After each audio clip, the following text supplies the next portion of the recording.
Para po.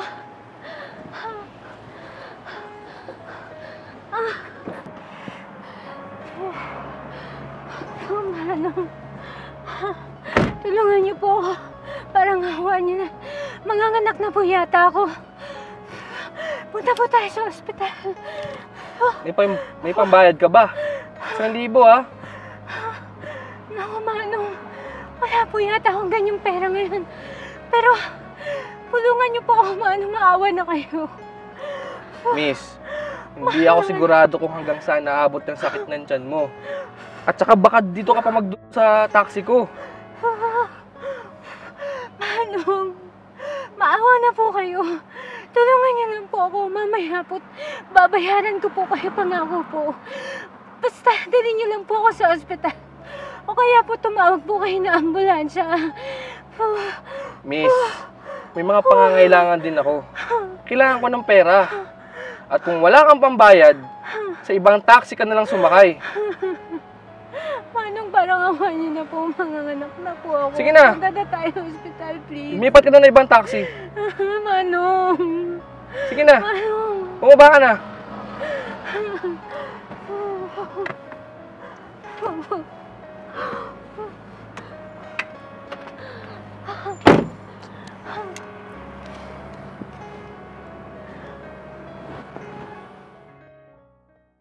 Mahal, napapagod na ako maglakad. Ano ko ba naman? Kakalakad mo pa lang eh. Tsaka alalahanin mo. Malapit na yung kabuwanan mo.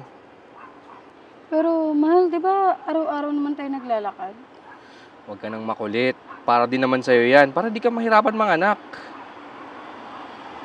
Teka lang, mahal. Bakit? Manganak na yata ako. Ha? Totoo ba? Teka, sandali. Kukunin ko yung sasakyan. Wait lang, mahal, manganak na talaga ako. Sin ngayon na, mahal. Humingi ka na ng tulong. Araya. Mahal.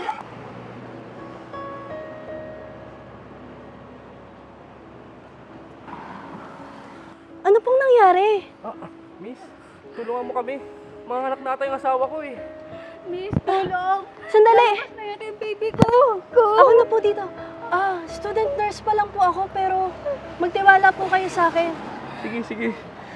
Mahal, kaya mo yan ha. Ma'am.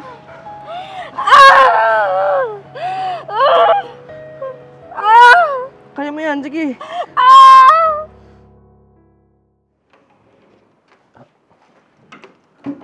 Miss, salamat ha.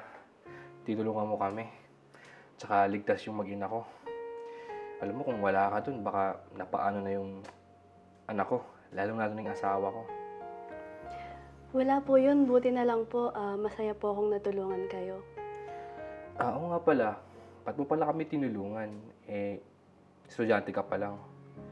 Kasi yung iba, pag nalaman yung sitwasyon namin, hindi kami tutulungan kasi iisipin nila hassle lang kami. Tulad ng ginawa ko nun, na meron din akong di natulungan kasi nasa isip ko, hassle lang sila sa akin. Tinuruan po kasi ako ng mama ko na huwag magdalawang isip na tumulong, lalo na kung buhay naman ng tao ang kapalit. Tsaka minsan na rin po kasing natanggihan ng nanay ko nung pinapanganak niya ako. Kaya alam po namin yung pakiramdam na hindi matulungan at kung gaano natin kagusto na mabuhay ang mahal natin sa buhay. Alam mo, napakaswerte ng mga magulang mo kasi may anak silang mabait at matulungin sa kapwa. Saludo din ako sa magulang mo kasi pinalaki ka nilang may ganyang pag-iisip. Salamat ulit ha. Anak, okay ka lang ba? Anong nangyari sa'yo? May masakit ba sa katawan mo? Ba't nandito ka sa ospital? Ma, kalma lang. Okay lang ako. May tinulungan lang akong manganak. Ang anak? Opo ma, yung asawa po niya. Ikaw? May tinulungan mga anak?